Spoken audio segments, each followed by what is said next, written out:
Thank you for listening to the show on Really Big Something Channel. October 17th, 2017. How many immigrants is too many? We're going to discuss that at 2:35. A shocking new report about how many immigrants, I'm not talking illegal immigrants, legal immigrants. Full disclosure, I'm one of them. How many legal immigrants have now been allowed to come into the United States? The number is mind-boggling, and the consequences, the impact of this is going to be profound. How come we're not even having a debate? We're going to discuss that at 2:35. But first, I hate to say this, my friends. You know, I hate it when hosts do this, when they say, I told you so. But I told you so. So the Kuhner man predicted, I think it was late last week, I said, mark my words, the Harvey Weinstein Hollywood scandal is just the tip of the iceberg. And you're going to see what's going to happen, I said. It's going to be very similar to the Catholic sex abuse scandal. Once one major domino falls, you're going to see others fall and fall and fall, and it's going to have ricochets and profound repercussions for the entire industry, like the sex abuse scandal in the Catholic Church. Well, now, my friends, it begins. The other shoe is beginning to drop. So, as you know, the huge controversy regarding Harvey Weinstein, now the completely disgraced Hollywood producer, is now opening up all kinds of revelations. He has now been kicked out of the Oscar Academy, the Guild of Producers. More dangerously and more ominously, more women have now come out, it's at least 5, who now say he raped them. Dozens of women have now come out and say that he sexually assaulted them, including A-list actresses Gwyneth Paltrow, Angelina Jolie, Kate Beckinsale. He is in big trouble. The New York Police Department is now investigating possible rape accusations. Scotland Yard, because some of his victims were in Britain, they were British actresses. Scotland Yard is now probing and looking at possible criminal charges. Harvey Weinstein may soon end up in jail. But the scandal is now even bigger. Many actresses are now coming out and saying that they also were sexually assaulted, not just by Harvey Weinstein, but that this rape culture and culture of sexual harassment is prevalent all across Hollywood. Jennifer Lawrence, very popular, famous actress. I gotta be honest with you, I liked her in the X-Men. Outside of that, I don't really care for her acting, but that's just me. She has now come out and said that when she was 15, a producer told her that she was perfectly fine to have sex with. I have to clean up the language. And not only was she told that, she was told to stand in a lineup of nude girls at 15. It continues. Reese Witherspoon, another prominent actress, says that she was sexually assaulted by a director at the age of 16. It is now coming out. Corey Feldman is one of them. He came out years ago saying that there is also a pedophilia ring in Hollywood, that he and Corey Haim and others, when they were young, were victimized and sexually assaulted, molested by prominent directors and prominent producers in Hollywood. To which Barbara Walters attacked Corey Feldman, saying, how dare you smear an entire industry? So I think Barbara Walters, frankly, is going to have a lot to answer for in this, but let that go.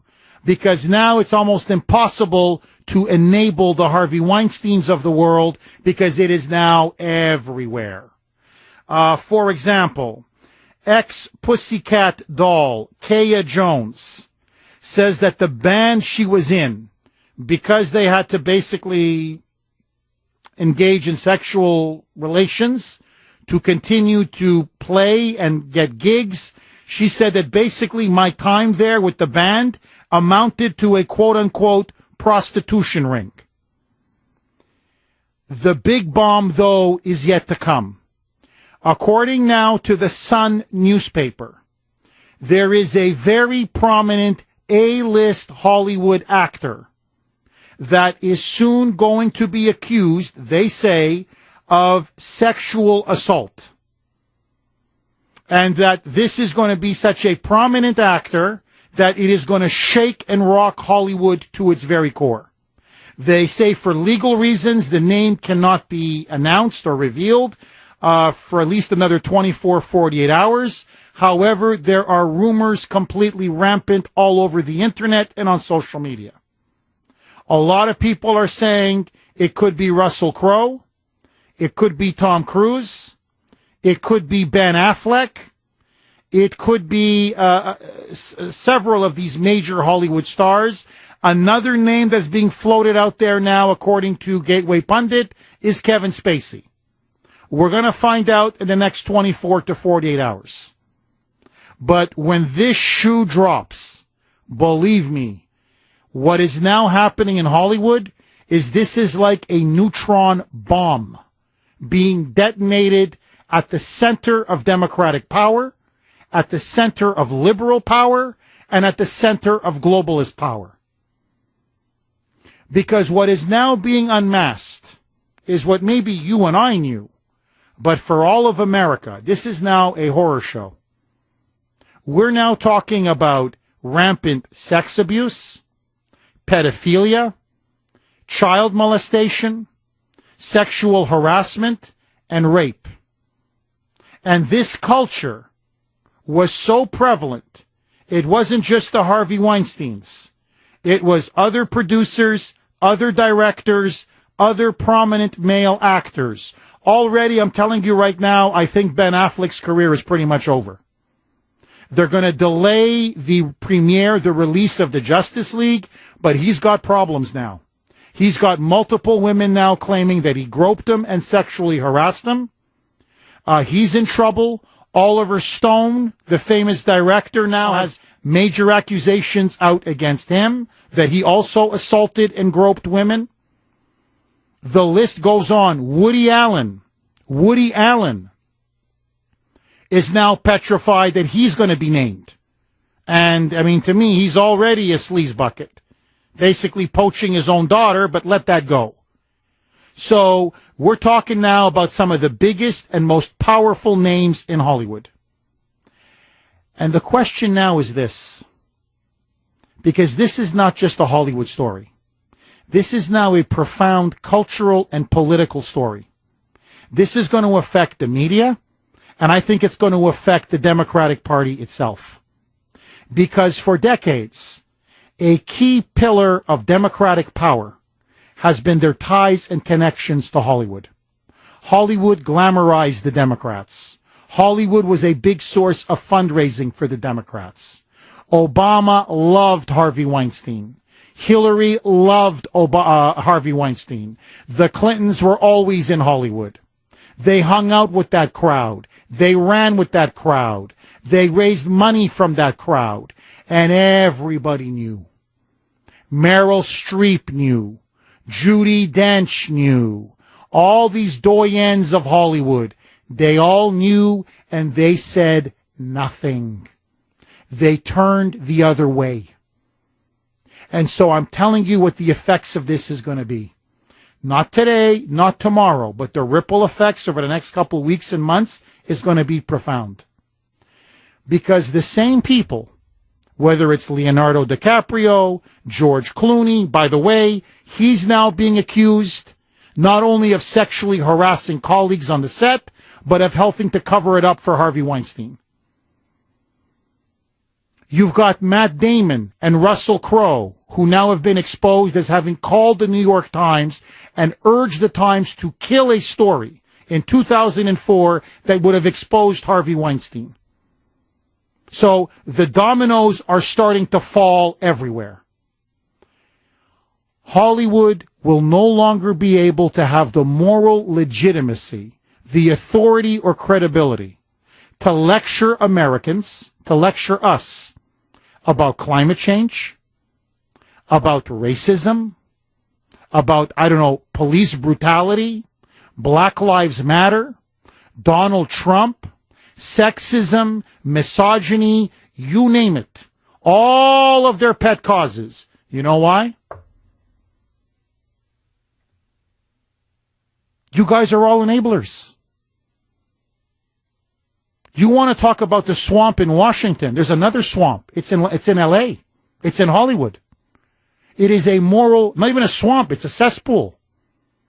And so what credibility do you have to lecture Americans on anything when you're part of a rape culture that either enabled, tolerated, or turned a blind eye to the rampant abuse of power, the rampant harassment and assault and even pedophilia on countless women and children?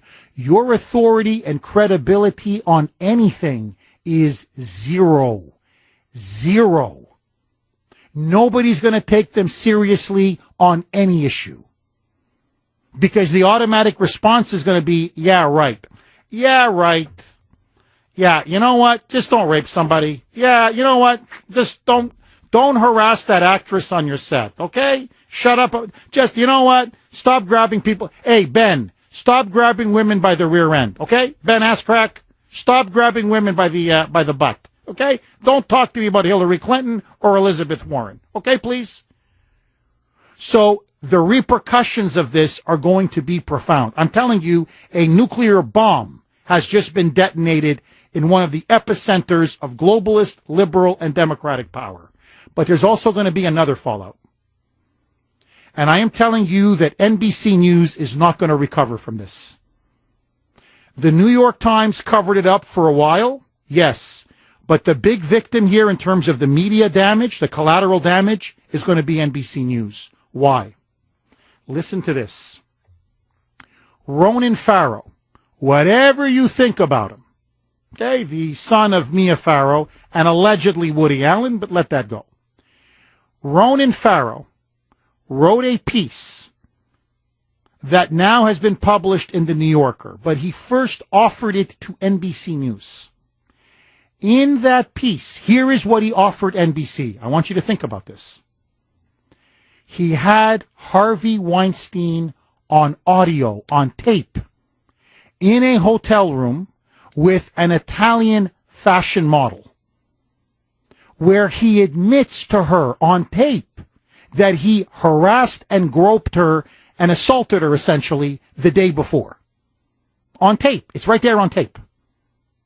He had 8 other actresses on the record, on tape, tell Ronan, Harvey Weinstein sexually assaulted me. He had police reports. He had, in other words, the evidence was overwhelming. In terms of journalism, this story was as nailed down as it could possibly be. If that's not a nailed down story, nothing is. Nothing. Nothing. The NBC News brass killed it. And they killed it for 2 reasons.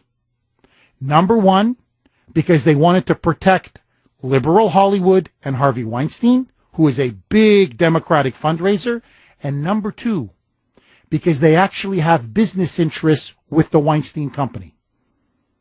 In terms of the entertainment division at NBC, they actually have some business arrangements with Weinstein.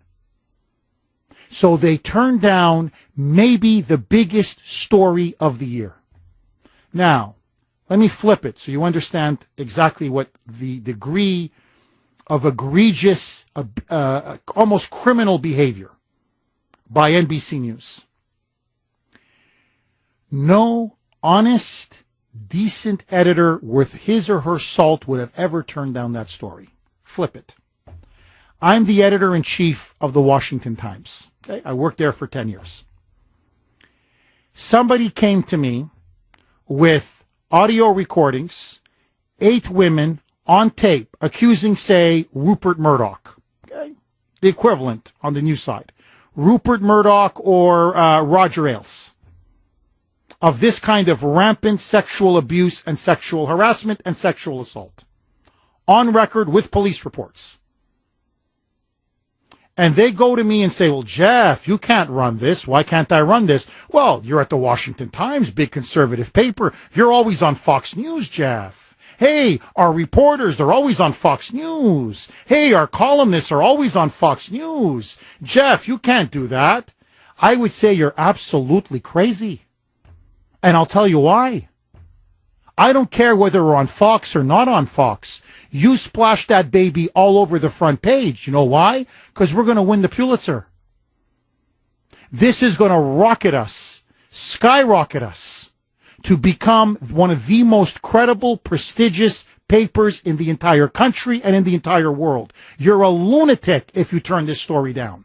Are you nuts? This is going to make our paper's reputation. This is almost like the second coming of Watergate. We're going to bring all of Hollywood down, or in this case, all of Fox News down. Are you crazy? And in fact, what did Ronan Farrow do? He went to the New Yorker. I'm not a fan of the New Yorker, don't get me wrong. But the New Yorker, if you know anything about it, is the intellectual organ of American liberalism.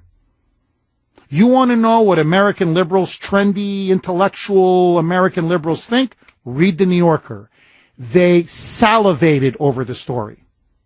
In fact, they put it up on the web so fast. It's out on the web before it even made it into their print edition. Why? Because it just made the freaking New York, it just made the New Yorker. I'll tell you this, after this, I take the New Yorker as a serious, credible publication. I disagree with them. But believe me, when they have an expose, I trust them.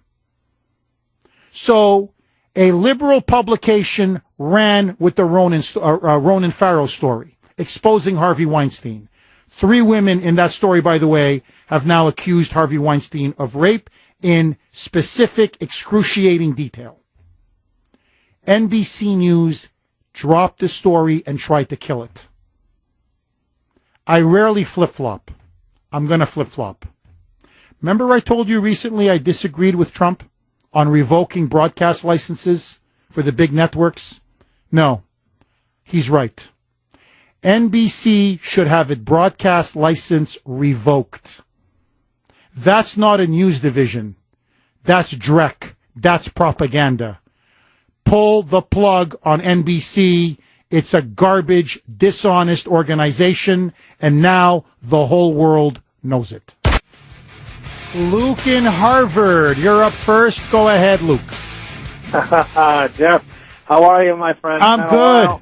How are you, Luke? A lot of craziness going on, isn't there? A lot of craziness.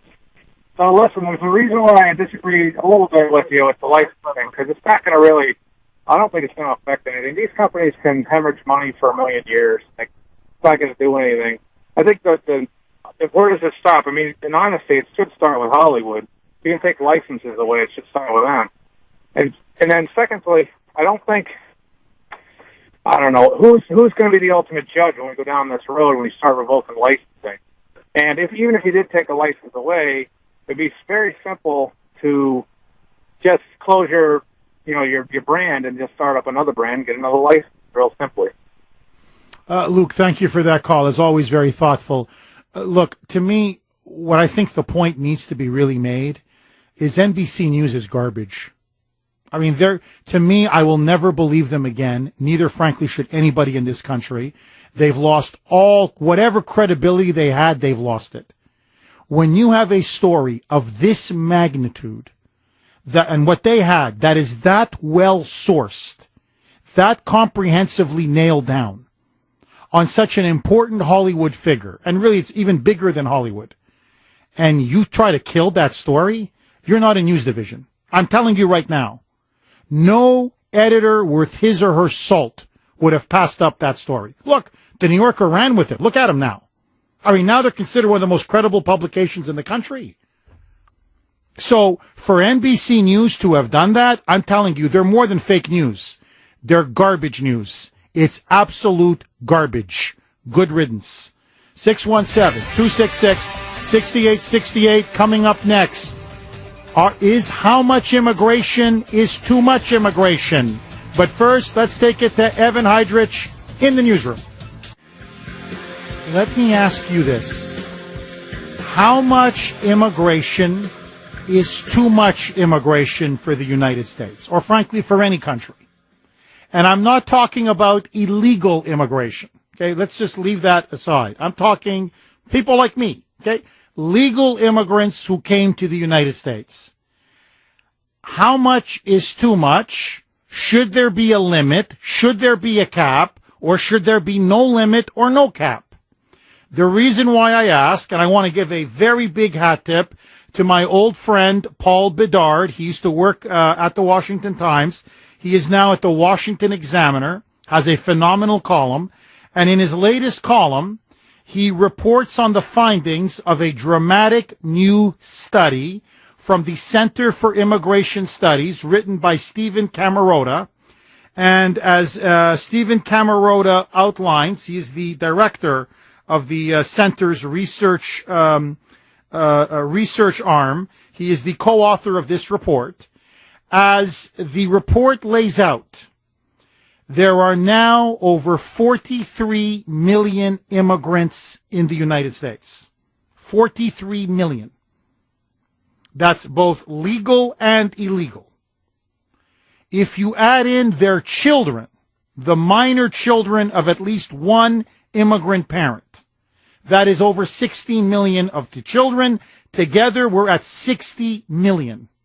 60 million immigrants. Parents, children in the United States. Legal and illegal. Mostly legal. Okay, it counts both, but basically mostly legal. And let's just leave illegal immigration, for the sake of this discussion, let's just leave illegal immigration off the table. So we have 60 million immigrants currently living in America. By the way, that includes me and includes my wife. Okay, the two Canadians. Now, the two former Canadians.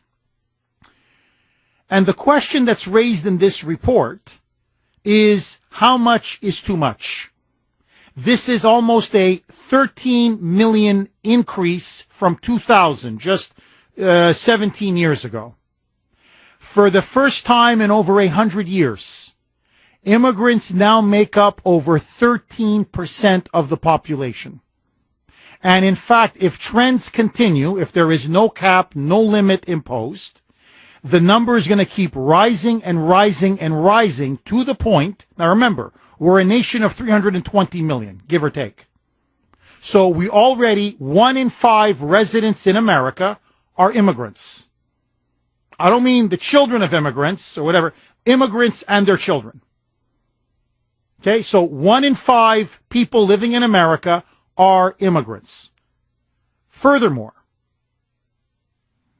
if this number continues, within 30 to 40 years, we're going to have over 100 to 105 million immigrants, legal and illegal, in America. That is literally the size almost of Russia. Think of all of Russia, that's Russia. That is Italy and Ukraine, or France and Italy combined. That is Canada and Great Britain combined. That's how massive the population is going to be in terms of what we're adding to the country. We're basically on pace to add a full third. 1/3. We'll go from basically 320 million to 420, 425 million. Now, as Camarata points out in the report, the impact of this is immense on the environment, on pollution, on traffic, on congestion, on infrastructure, on healthcare, on education, on workers, on wages, on it affects almost every aspect of society. And what's to me shocking about this is when you look at these numbers, and now the numbers do matter. It's not a question of should we have immigrants. It's a question of, at these high rates, at these large, massive numbers, can the country even absorb them? Can the country even assimilate immigrants coming in at such a massive high level? And as this is taking place, make no mistake about it, this is a revolution. It is. Whatever you think about immigration, whether you think it's good, bad, whatever the benefits are, to bring in that many people that quickly, you're implementing a rapid, transformative social and cultural change. This is a demographic revolution. This is a cultural revolution. This is a social revolution that's taking place. And we're not even being asked about it. The people that are most being affected, i.e. Americans, American citizens, we're not even being asked. They're not even asking for our input, whether we agree with this, whether we disagree with this, whether we think it's a good idea or a bad idea. It's on automatic pilot, and nobody wants to talk about it. The political elites don't. The financial elites, who, by the way, benefit from this considerably, they don't. The media elites, nobody wants to talk about this. It's almost like a conspiracy of silence. Well, to me, at a minimum, whatever you think about it, when you have something of this kind of massive, comprehensive, rapid, transformative change to a country's historical, demographic, cultural, and social core, its very essence, how could you not have a discussion and debate over it? How could you not have input from American citizens and ask them, do they want this much immigration? Is it good for America? Do we need this much immigration? How much immigration is enough and how much immigration is too much? Notice, the assumption is just immigration is great. That's all. The more, the better. So, okay, let me throw it then. Let me just make the obvious logical point. If immigration in and of itself, no matter where they come from, no matter what their skill level is, no matter who they are, whatever baggage they bring with them, if it's all good and positive, why stop at 105 million? Let's go 200, 300, 400, 500. I mean, we have enough space, the United States does. We could be like China. We could have 1 billion people. Is that what we want? I'm going to be very candid with you, okay? Like I'm in the confessional. I think America is overpopulated. Now, look, I'm a pro-life Catholic. I don't believe in abortion. You know that. I believe every life is sacred. But you're asking me now, how do I feel living in America? 320 million is a lot. It just is. And, you know, the one thing Brittany and I, every day, it's almost like a broken record between Brittany and I. I call her on the phone. We discuss what we're going to do for the show. Okay, every morning. Like clockwork, you could set your watch to it.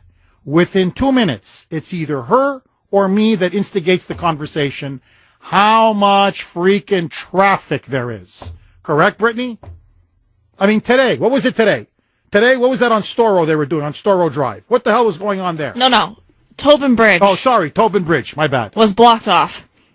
And we were backed up all the way down Route 1. I'm sitting there wondering when I'm going to be able to get to the next exit to go around.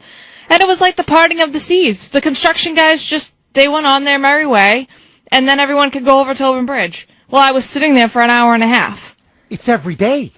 Every day. It's every day. And, you know, I mean, she's fine. She had to go see the doctor. Anyway, but she recently had to leave at 2:30. And she texts me. I'm still doing the show. This was yesterday, right? She had to leave at 2:30, okay? She's fine. Brittany's doing great, but she had to leave a little bit early. She says, it's 2:30, Jeff. There's traffic everywhere. That's how I feel. It doesn't matter. You come into work at 10:30 in the morning, there's traffic. 1 o'clock in the afternoon, there's traffic. I stay late sometimes. I write a column or whatever. 7:30, there's traffic. So what I'm saying is, when you start bringing in millions and millions and millions and millions of people, look at the traffic, look at the congestion, look at the massive sprawl. I mean, is this what we want? I mean, I'm talking now quality of life. There's that. There is clearly an environmental impact. I mean, there just is. Many people, I'm not going to sound like a left-winger now, an environmentalist, but it's a fact. More people you bring in, there's going to be more industry, more factories, more cars, there's just overall more pollution, more congestion, more people. Furthermore, if you're bringing in, as we are, so many low-skilled workers, you're going to drive down wages. It's supply and demand.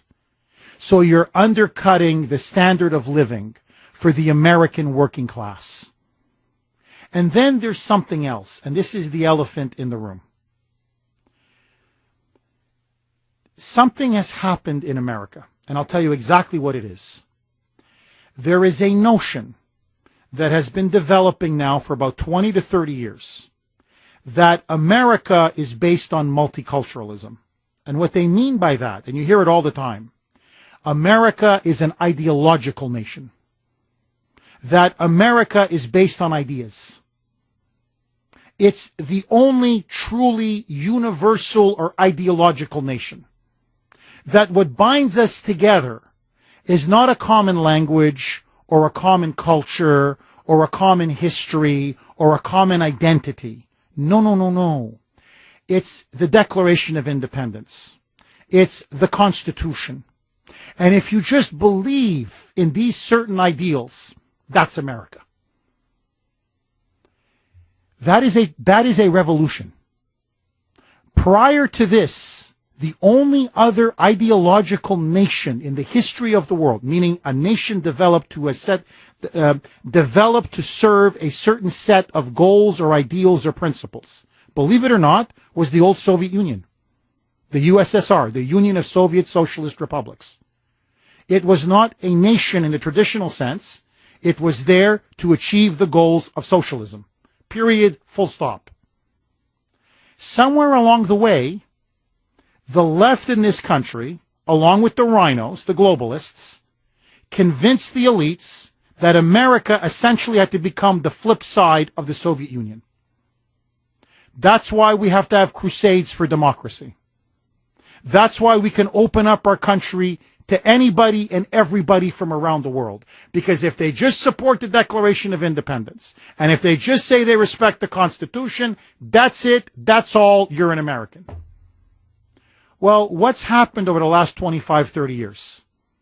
As immigration has exploded, we're more divided than ever. We're more disunited, more balkanized than ever. Because you have to ask yourself the $64,000 question.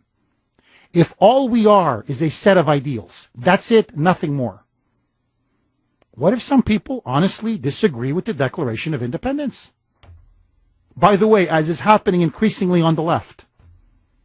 No, all men are not created equal. Or I don't believe you when you say all men are created equal. I don't believe it. Or that you're endowed by your creator with certain inalienable rights. I don't believe in a creator. I don't. What if some people legitimately say, I don't believe in the Constitution. I just don't. It was for slaveholders or whatever. In other words, then what holds us together? Nothing. Literally nothing. What we used to believe in, yes, we're a republic, of course, and now a democracy as well. And the Constitution is the greatest document ever written, political document. And the Declaration of Independence is our founding document in the sense of declaring independence from Britain. I cherish them. I love them. Don't get me wrong. But what we used to understand was America was something more. America was a nation. America was a people. America had a unique identity. We spoke English. We had common values, common culture, a common history, a common heritage, common symbols, common heroes. That's what we were. The more immigration we bring in without assimilation, my friends, I see nothing but in the end the Tower of Babel. And if you read the Bible, the Tower of Babel, with so many people speaking so many different languages, so many different cultures, it eventually tore them apart. Legal immigration. How much is too much? And are we bringing in simply too many? Your calls next. 2:56 here on the great WRKO. Brittany, I know you want to quickly weigh in on this. Look how overpopulated we're becoming, Jeff. In Salem, Gallows Hill, where the witches were hung. They want to sell that for apartments. Now, the city can buy it and keep it as Gallows Hill, but they could buy, so a builder could buy that and make it into apartments, Jeff. So the city is potentially putting it up for sale. Right. Because obviously we're overpopulated. You're overpopulated and congested, and guess what? And they want to make it a sanctuary city, so they need to build a nice place for everyone to stay. Massive apartments and condos. Yeah, where I'm sure there's spirits and everything. No, I'm telling you, is it just me? There's construction like everywhere. And all these people coming in, I'm like, where are they coming from? They just keep coming and coming and coming. Paul in Dorchester. Go ahead, Paul. Hi, Jeff. The only witch I'm afraid of right now is that keeps coming back is Hillary. But another thing, Jeff, long time ago when we had jobs, people had to walk, go to across the city to look for jobs. You had to learn English and be assimilated fast to make a living. That time is gone, Jeff. Because right now in our communities, there's no assimilating, no education, no English as a second language. Even though it's free, it's out there, these people settle for less. They want welfare, and they could take a bus ride up and down in their community where they could have their corner stores, their little Havanas, their little Hades, their little Hong Kong. They're not going anywhere, Jeff. It's easier that way. Only thing we have, thank God, they have to read and speak English and write English in order to become a U.S. citizen. Once they take that waiver away or that requirement away, Jeff, we're done for. Because after the age of 65 or 70 years old, you can have a waiver, but most of these people are going to vote Democrat anyway. So as long as we keep that lock and tight, we don't have nothing to worry about. So, and that's what I'm saying, Jeff. We're not assimilating. We're not teaching the kids the right history in America. I came at a time that, I was very fortunate to learn, world history and the history of America to know what political party and to become a conservative. You know what I mean? But these people don't know. They don't have a clue, Jeff. I don't know what to do. Paul, do you have a PhD by any chance? No, Jeff. You must be not me. Your hobbies. You're a highly educated guy. It's very obvious. Jeff, I'm a self-learner. I read a lot, Jeff. Are you serious? I came from the hood, Jeff. I think I have a couple of years of college at Northeastern. Went to night school, put myself through, got married, have a ton of kids, big family. But, Jeff, I never stopped learning. Listen, honestly. I don't watch the mindless, reality TV, the mind virus that everybody watches. Paul, God bless you. I mean, I couldn't have said it better myself. You have the welfare state. You have all these little enclaves now. Nobody's an American anymore. I'm up. Look at this. I need another hour. We're going to continue this discussion tomorrow. I got to go. Bye-bye. The voice of Boston is you. 680 WRKO Boston, 93.7 WEEI HD2 Lawrence, Boston. It's 3 o'clock.